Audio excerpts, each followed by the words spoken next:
이란이 이스라엘을 겨냥해 미사일을 대규모로 발사하는 보복 공격을 감행했습니다. 유대인들의 새해 명절인 로시 하샤나를 앞두고 뉴욕시가 테러에 대비해 보안 강화에 나서고 있습니다. 오늘 오전 경찰의 과잉 대응으로 숨진 빅토리아 이씨 사망 사건과 관련한 대규모 집회가 뉴저지 포트리 타운홀 앞에서 열렸습니다. 에릭 애덤스 뉴욕시장이 오늘 로어 맨해튼 법정에 출석했습니다. 어제 민주당과 공화당 부통령 후보가 TV 토론으로 맞붙었습니다. 보스턴과 워싱턴 DC 등 고급 주택가에서 매춘 조직을 운영하다 기소된 한인 성매매업자가 유죄를 인정했습니다. 뉴욕주 정부가 간병인 지정 프로그램 변경을 예고했습니다. 지난주 허리케인 헬렌으로 테네시주 플라스틱 공장에서 직원 11명이 범람한 강물에 휩쓸려가는 사고가 발생했습니다.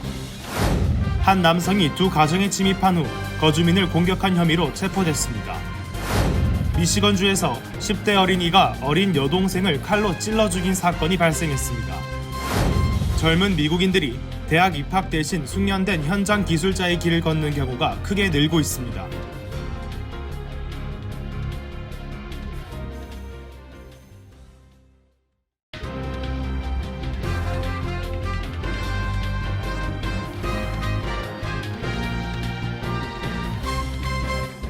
안녕하십니까.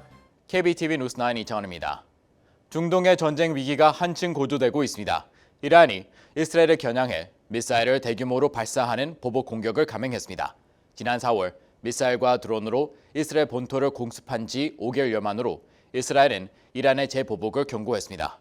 전장희 기자가 전해드립니다. CNN 등에 따르면 이란 혁명수비대는 이스라엘을 표적으로 미사일을 대거 발사했다며 이스라엘이 보복하면 또다시 반격하겠다고 경고했습니다. 이어 미사일 발사가 하마스 수장 이스마일 하니에, 헤즈볼라 수장 하산 나스랄라, 아바스 닐포루샨 혁명수비대 작전부 사령관의 죽음에 대한 보복이라고 규정했습니다.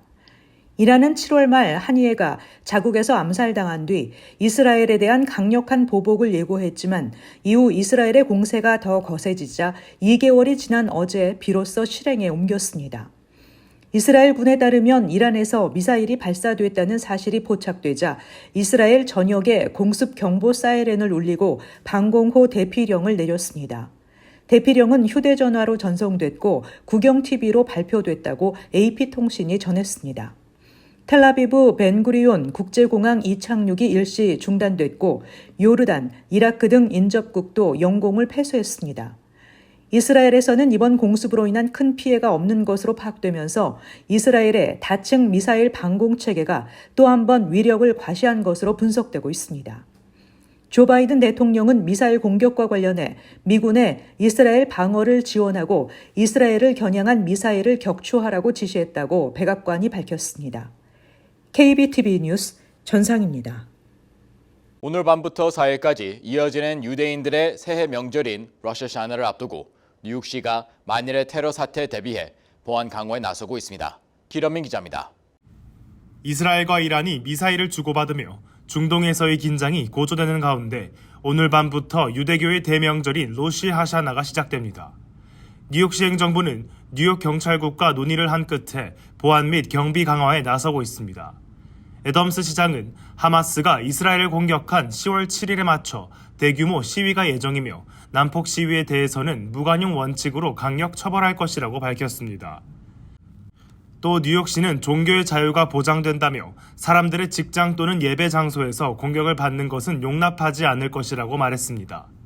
애덤스 시장은 경찰 인력들이 곳곳에 제복을 입고 안전 강화에 나설 것이라고 밝혔습니다. 톰 돌런 뉴욕시 경국장 임시대행은 우리는 유대인 커뮤니티의 의견을 반영해 보안 강화 계획을 1년 넘게 준비해왔다고 설명했습니다. 이를 위해 무장한 NYPD 비상대응팀이 시민들이 잘 보이는 곳에 배치되며 더 많은 탐지견 부대가 배치될 것이라고 전했습니다. 어제 이란이 이스라엘을 공격한 이후 뉴욕시 경찰은 즉시 보안을 강화했으며 캐시 오컬 뉴욕 주지사는 뉴욕 전역의 위험 지역에 뉴욕주 경찰의 순찰을 확대하라고 지시했습니다. 이스라엘과 이란 간의 긴장 고조로 테러에 대한 우려가 높아지며 미국 내 이스라엘인, 유대인이 보복 표적이 될 우려가 제기되고 있습니다. 뉴욕시경은 온 오프라인을 통해 잠재적인 위협을 감시하고 있다고 밝혔으며 호컬 주지사는 현재 뉴요커들에게 보고된 위협은 없다고 설명했습니다. KBTV 뉴스 길려민입니다. 오늘 오전 빅토레이시 피격 사망 사건과 관련한 대규모 집회가 뉴저지 폴리 타운홀 앞에서 열렸습니다. 이번 집회는 뉴 한인회가 주최한 것으로 폴리 경찰을 규탄하고 처벌을 촉구하는 시위를 벌이며 한인 커뮤니티의 목소리를 높였습니다. 전장 기자가 다녀왔습니다. 뉴욕 한인회 인권위원회가 주최한 오늘 집회에는 뉴욕 한인 변호사협회, AIPI, 흑인의 생명도 소중하다, BLM, 단체 회원 등 한인은 물론 타민족 단체들이 대거 참가해 빅토리아 리의 억울한 죽음을 애도하고 포틀리 경찰의 과잉 대응에 대한 처벌을 강력 요구했습니다. 집회에 참석한 김광석 뉴욕 한인 회장은 시위가 조금 늦은 감이 있다며 그러나 이번 시위가 불씨가 되길 바라는 마음으로 집회를 열며 이 문제는 한인 커뮤니티 차원에서 목소리를 내야 한다고 강조했습니다.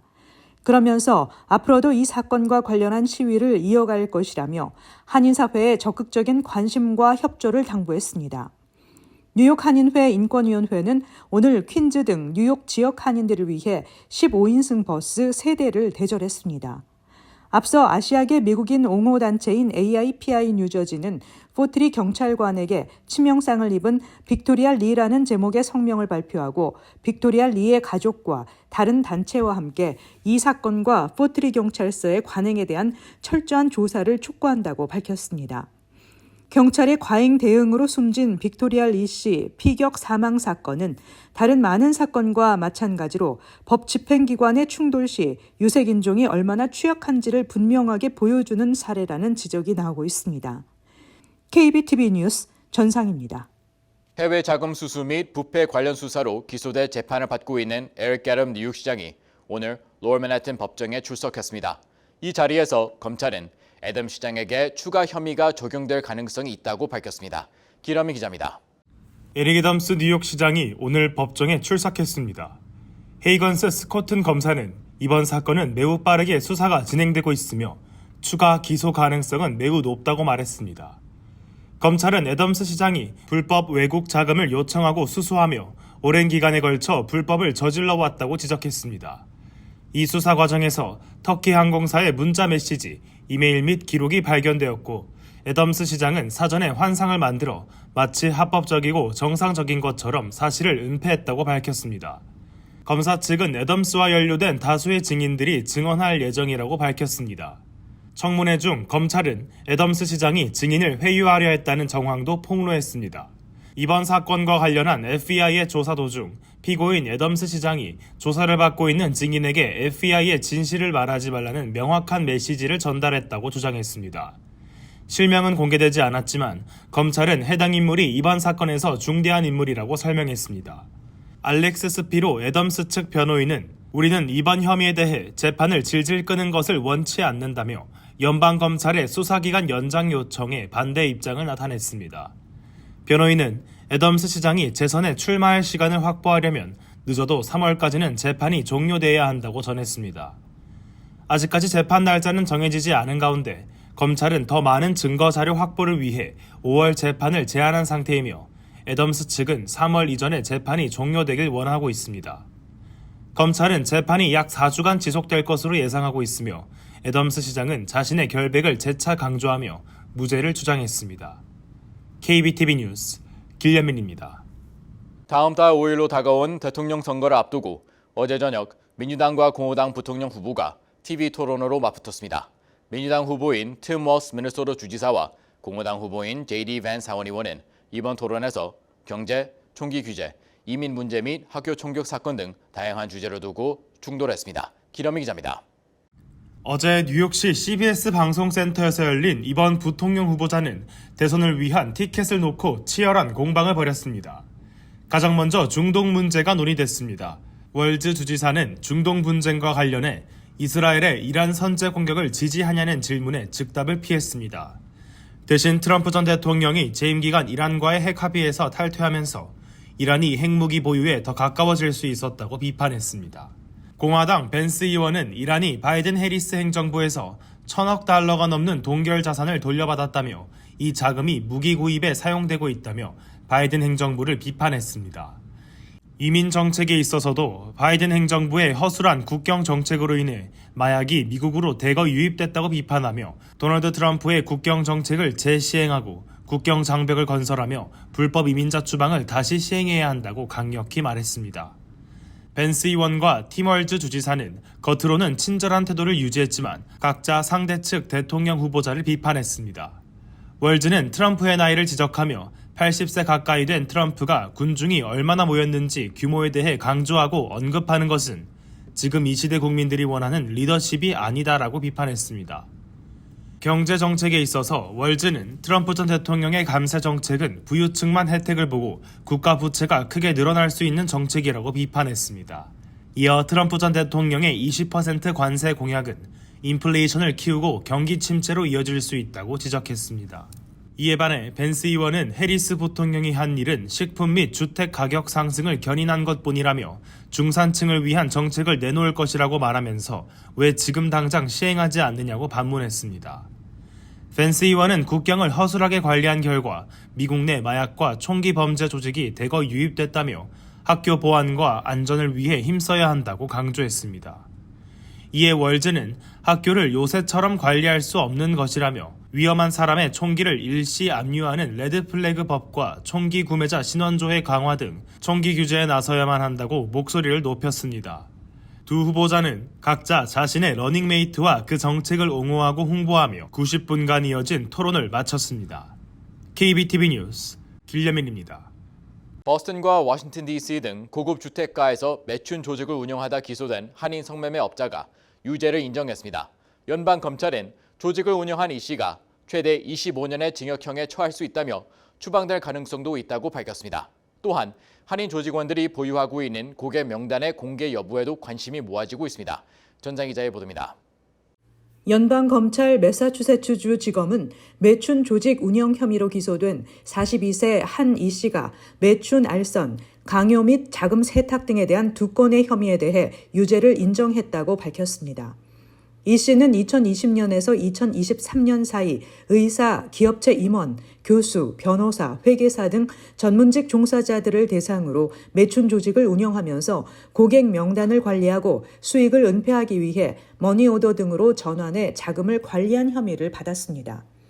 이 씨의 선고일은 오는 12월 20일입니다. 연방검찰 린지 웨인스타인 검사는 이 씨가 최대 25년의 징역형과 50만 달러 이상의 벌금형에 처할 수 있다며 이 씨는 시민권자가 아니기 때문에 추방될 가능성도 있다고 전했습니다. 이 씨와 함께 기소된 이준명 씨의 유죄 인정 심리는 오는 10월 30일 연방법원 보스턴 지법에서 진행됩니다. 반면 다른 공범인 남가주 출신 제임스 이 씨는 유죄 인정 심리를 요청하지 않은 것으로 알려졌습니다. 이에 따라 이 씨는 10월 29일 첫 공판에 앞서 변론전 회의를 하게 됩니다. 한편 연방검찰 조시아 레비 매사추세츠주 지검장 대행은 매춘업소 이용자들에게도 책임을 묻겠다는 입장이어서 한인 조직원들이 보유하고 있는 고객 명단의 공개 여부에도 관심이 모아지고 있습니다. 현재 일부 이용자들은 이름이 공개되지 않도록 소송을 제기했었고 이후 하급 법원에서 공개 명령이 내려지자 현재 매사추세츠주 대법원에 항소했습니다. KBTV 뉴스 전상입니다. 뉴욕주 정부가 간병인 지정 프로그램 변경을 예고했습니다. 앞으로는 중개업체 역할을 주정부와 계약을 맺은 업체로 줄인다는 것인데요. 문제는 바뀐 정책에 대한 부정확한 정보가 난무하고 있어 섣불리 프로그램 이용을 중단하는 등 혼란을 겪는 한인들이 많은 것으로 나타나 주의가 요구되고 있습니다. 전장 기자가 전해드립니다. CDPAP는 홈케어가 필요한 시니어들이 가족이나 지인을 간병인으로 지정하고 정부 지원을 받을 수 있는 프로그램입니다. 뉴욕 주정부는 앞으로 CDPAP 프로그램을 운영 관리할 회사로 조지아주 기반의 퍼블릭 파트너십스를 선정했다고 발표했습니다. 현재 뉴욕주에는 700여 개 홈케어 관련 업체가 재정 중개자라는 이름으로 중간자 역할을 하고 있는데 앞으로는 주정부와 계약을 맺은 한 업체로 줄인다는 것입니다. 예를 들어 가족이나 지인을 간병인으로 등록하고 싶은 시니어가 현재는 플러싱 등에 위치한 중개 업체를 찾아가 등록할 수 있었지만 이제는 주정부가 지정한 업체만 이용해야 합니다.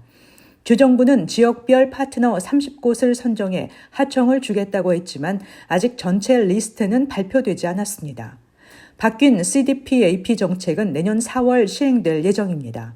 문제는 바뀐 정책에 대한 부정확한 정보가 난무하고 있는데 한인 여성 서 모 씨는 CDP-AP를 다른 곳으로 옮겨야 한다는 말을 들어 막막했는데 막상 기존 업체에 물어보니 전혀 잘못된 정보라고 했다는 것입니다. 또 어머니를 돌보며 주정부 지원을 받아온 직장인 여성 고 모 씨는 곧 CDP-AP가 사라진다는 루머를 듣고 간병인 자격증 학원에 $530를 들어 등록했습니다. 고 씨 같은 이들이 몰리면서 간병인 자격증 학원 수업은 현재 연말까지 모두 마감된 상태입니다. 한 홈케어 업체 관계자는 무엇보다도 CDP-AP 프로그램이 없어지는 것이 아니라는 점을 강조하고 싶다며 무조건 업체를 옮겨야 한다거나 다른 프로그램에 등록해야 한다는 말을 들으면 전문가를 찾아 재상담하기를 권한다고 밝혔습니다. 캐시 호컬 뉴욕주지사도 CDP-AP 자격은 변경되지 않으며 현재 케어를 받는 개인이 재신청할 필요는 없다고 말했습니다. 한편 주정부의 이번 결정에 홈케어 업체는 물론 시니어, 장애인 옹호단체 등은 일제히 반발하고 있습니다. 장애인 권리단체는 업체 한 곳이 CDP-AP를 관리하기 어렵고 언어 장벽이나 이동에 문제가 있는 환자들은 어려움을 겪을 것이라고 밝혔습니다. 현재 뉴욕주 홈케어 업체들은 주정부의 프로그램 변경을 막기 위해 집단 소송을 제기한 상태입니다.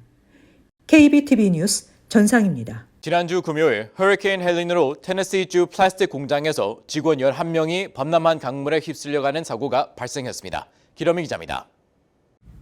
허리케인 헬렌이 테네시에 상륙하면서 큰 피해를 입혔습니다. 지난주 금요일 테네시주 어웬타운에 있는 플라스틱 공장에서 허리케인으로 인해 침수되자 정전과 함께 공장 발전소가 멈췄습니다. 공장 측은 직원들을 급히 대피시켰고 몇몇 직원들은 차를 운전해서 공장에서부터 곧장 빠져나가기 위해 도로로 운전했지만 높게 범람한 도로 위에서 속수무책으로 휩쓸려가기 시작했습니다. 11명의 직원들이 범람한 홍수에 휩쓸려갔고 5명은 구조됐습니다. 그중 2명이 사망했고 화요일 기준 허리케인 헬렌으로 인한 사망자가 총 150명으로 집계됐습니다.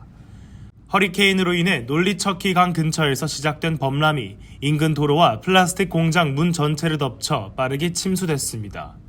공장 직원인 제이콥 잉그램은 차가 물에 떠다니는 자신을 촬영해 페이스북에 올렸습니다.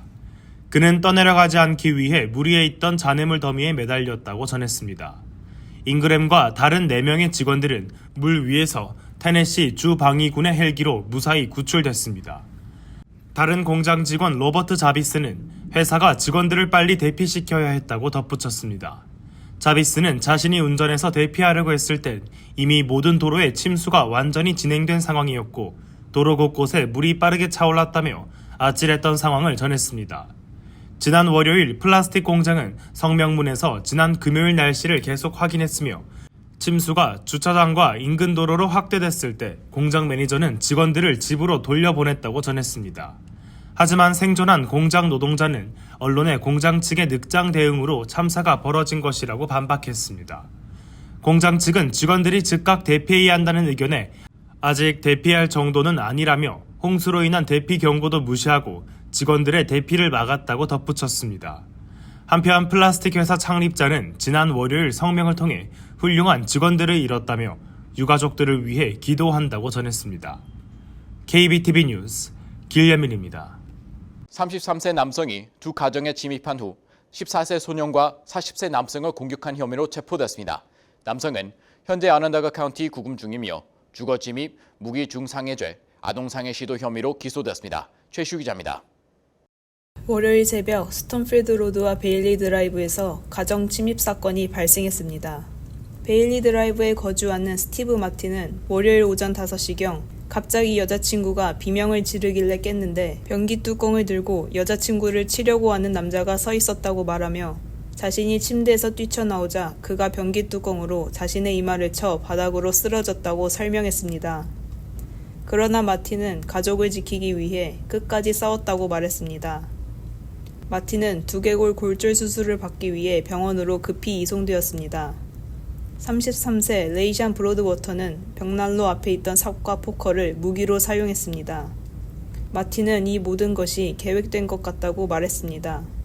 지갑은 그가 침입한 곳 바로 옆에 있었는데 돈도 그대로 있었다며 그는 절대로 도둑질을 하려고 온 것이 아니라고 덧붙였습니다.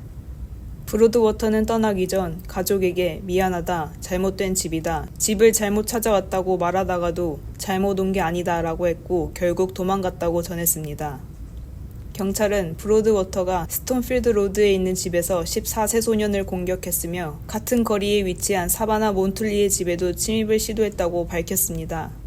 도어벨 카메라 영상에는 브로드워터가 몬툴리의 집을 침입하려고 문 손잡이를 만지작거리며 집 안을 들여다보는 장면이 찍혔습니다. 몬툴리는 다행히 모든 문과 창문을 잠갔지만 월요일 이후 밤에 잠을 잘 자지 못하고 있다고 말했습니다. 브로드워터는 현재 오논다가 카운티 정의센터에 구금 중이며 주거침입, 무기중상일제, 아동상해 시도 혐의로 기소되었습니다. KBTV 뉴스 최시우입니다. 미시건주에서 10대 어린 아이가 어린 여동생을 칼로 찔러 죽인 사건이 발생했습니다. 사건의 발단은 사소한 말다툼에서 시작됐는데요. 기러미 기자가 알아봤습니다. 지난 토요일 오후 미시건주 테일러에서 13살 여아가 여동생을 칼로 찔러 죽인 사건이 발생했습니다. 테일러시 경찰은 사건의 발단은 13살 피의자가 7살 여동생이 변기 물을 내리라는 작은 쪽지를 써놓은 것을 보고 화가 나 말싸움으로 번졌다고 밝혔습니다. 결국 피의자는 여동생이 화장실에 다시 나타날 때까지 기다렸다가 도륙용 칼과 사냥용 칼로 목과 복부 그리고 머리에 10번 이상에 걸쳐 찔렀다고 밝혔습니다. 그리고는 10대 용의자는 자신의 아버지에게 도움을 요청해 응급구조대가 도착했다고 전했습니다. 형사 디지아코모는 사건 이후 현장에 도착했을 때 피의자는 굉장히 차분했고 아무런 감정도 없어 보였다고 전했습니다. 심각한 치명상을 입은 7세 아동은 곧장 병원으로 이송됐지만 결국 사망했습니다. 웨인 카운티 검사국에 따르면 피의자는 1급 살인, 1급 아동학대 등 여러 혐의로 기소된 상태라고 전했습니다. 당국은 피의자가 아직 미성년이기 때문에 청소년 재판 시스템이 적용될 것이라고 전했습니다. 검사는 피의자의 나이를 고려해 주 정부에서 피의자가 21세가 될 때까지 7년에 걸쳐 진단, 치료, 갱생하는 프로그램을 제공할 것이라고 전했습니다. 디지아코모 검사는 특히 피의자의 부모가 가장 충격받은 상태이며 학교에서도 문제 한 번 일으킨 적 없는 아이였기 때문이라고 전했습니다. 또한 이 사건으로 동네 주민들도 충격과 슬픔에 빠졌습니다. 한 주민은 그 자매는 동네 이웃들에게 너무 친절하고 착했다며 이 사건이 믿기지가 않는다고 전했습니다. KBTV 뉴스 길려민입니다. 고교 졸업 후 곧바로 대학에 입학했던 청년들이 이제는 배관공, 용접공 등 숙련된 현장 기술자의 길을 걷는 경우가 크게 늘고 있습니다. 4년째 대학 학위를 취득하는 데 드는 비용이 계속 오르면서 젊은 미국인들이 블루칼러 직업을 선호하고 있는 것입니다. 전장 기자가 전해드립니다. 새로운 연구에 따르면 젊은 성인들이 대학 학위와 가치에 대한 믿음을 잃으면서 점점 더 많은 Z세대가 용접, 배관 및 전기 작업과 같은 전통적인 블루칼라 직업을 추구할 계획인 것으로 나타났습니다. 연구에 따르면 현재 미국인의 약 23%가 블루칼라 직업으로 옮길 계획이라고 말했는데 1997년에서 2012년 사이에 태어난 Z세대의 경우 그 비율이 50%로 증가합니다. 전국 대학생 정보센터에 따르면 직업 교육 중심의 전문대 등록 학생 수가 지난해에만 전년에 비해 16% 증가했습니다. 월스트리트 저널은 관련 집계를 시작한 2018년 이후 최대 폭이라고 말했습니다. 세부 부문으로 보면 건설업 학생 수가 23% 증가했고 냉난방 공조 시설 관리업이 7% 늘었습니다. 특히 코로나19 사태는 청년들이 현장직에 관심을 갖게 한 계기가 되기도 했습니다. 당시 많은 기업이 사무실을 없애면서 숙련공이 안정적이면서도 돈을 잘 버는 커리어라고 보는 것입니다. 미국에서는 만성적인 노동력 부족의 고령화 영향으로 현장에서 숙련된 기술자를 확보하는 데 어려움을 겪고 있습니다. 한 설문조사 결과 응답자의 약 77%가 성공적인 커리어에 대한 학위가 필요하다고 가정하는 것은 시대에 뒤떨어졌다고 말했고 절반만이 대학에 투자할 가치가 있다고 말했습니다. 젊은 성인들이 블루칼라 직업에 대한 관심이 최근 급증한 것을 볼 수 있었습니다. 에듀케이션 데이터 이니셔티브에 따르면 대학의 평균 비용은 지난 24년 동안 2배 이상 증가해 학생 1명당 연간 38,270달러에 달하고 있습니다. KBTV 뉴스 전상입니다. 이스라엘과 레바논 무장단체 헤즈볼라의 전쟁에 이란까지 참전 조짐을 보이며 1년 전 가자 전쟁으로 시작된 중동 정세가 경랑에 빠져들고 있습니다. 이에 따라 전 세계의 불확실성이 커지며 안전자산으로 꼽히는 미국 달러화는 강세를 보이고 있습니다. 또 뉴욕 증시는 하락하고 국제 유가는 급등하는 등 세계 시장이 요동치고 있습니다. 헤즈볼라를 비롯해 중동에서 저항의 축이라고 불리는 이슬람 무장 세력의 뒷배 역할을 해온 이란이 보복 공격에 나서자 중동 정세는 악화 일로를 걷고 있는 상황입니다. 뉴욕시가 자전거 이용자와 보행자들을 위한 녹지 산책로 그린웨이 확장 계획을 발표한 가운데 이중 퀸즈 워터프론트 그린웨이의 건설 과정이 시작됐습니다. 퀸즈 워터프론트 그린웨이는 지난해 뉴욕시 정부가 발표한 계획의 일환으로 16마일의 그린웨이가 이스트 리버와 롱아일랜드 해협을 따라 켄트리 플라자 주립공원과 포트 토튼 공원을 연결합니다. 그린웨이 개발을 통해 녹지 공간이 부족한 퀸즈 주민들의 공원 접근성과 대중교통 접근성이 향상될 것으로 기대되고 있습니다. LA 항구와 롱비치 항구 CEO는 최근 파업의 여파로 물량이 증가했다고 말했습니다. 지금도 작업 중단으로 동남부 항구들은 더 많은 제품이 서해안으로 우회할 수 있도록 준비하고 있습니다. LA 항구 화물 비율은 지난해보다 17% 증가했다고 전했습니다. 또 6월부터 맞은 성수기로 어제 마감된 1분기가 역대급 실적을 나타냈다고 말했습니다. 롱비치 항구의 코데로 CEO는 지난 8월에만 컨테이너 91만 3천 개가 운반됐다며 이는 113년 역사상 기념비적인 기록이라고 말했습니다. 전문가들은 파업이 몇 주 동안 지속되면 소비재와 산업재 부족으로 이어져 가격이 인상되고 연말연시 배송이 크게 지연될 수 있다고 우려하고 있습니다. 9월 민간기업 고용이 전월에 비해 14만 3천 명 증가했습니다.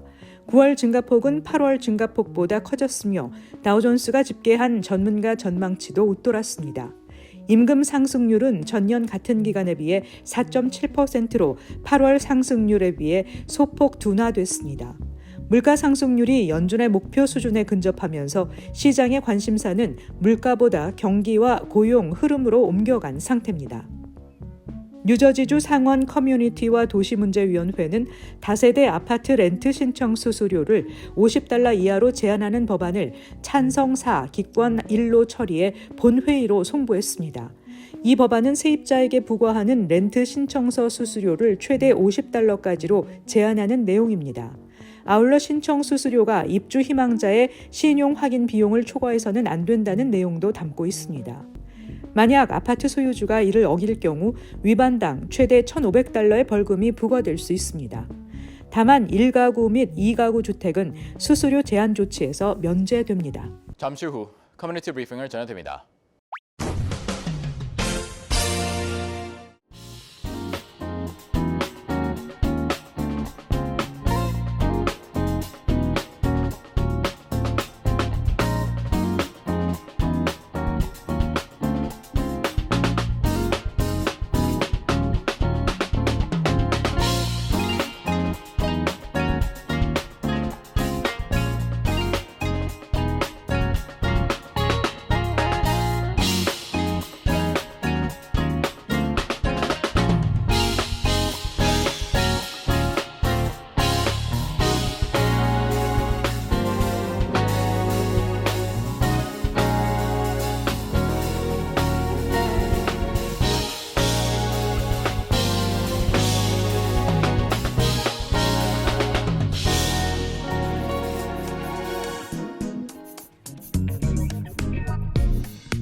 이어서 환율과 증시 전해드립니다.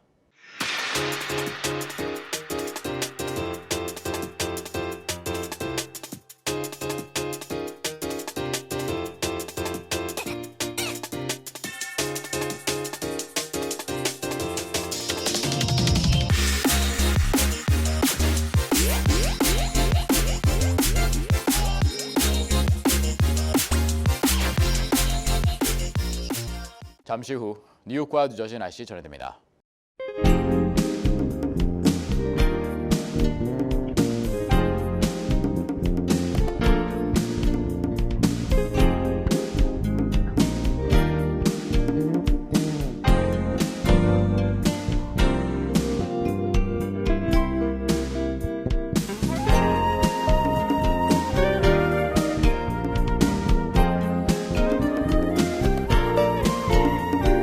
KBTV 뉴스9 마칩니다. 오늘도 시청해주셔서 감사합니다. 편안한 밤 보내시 기 바랍니다.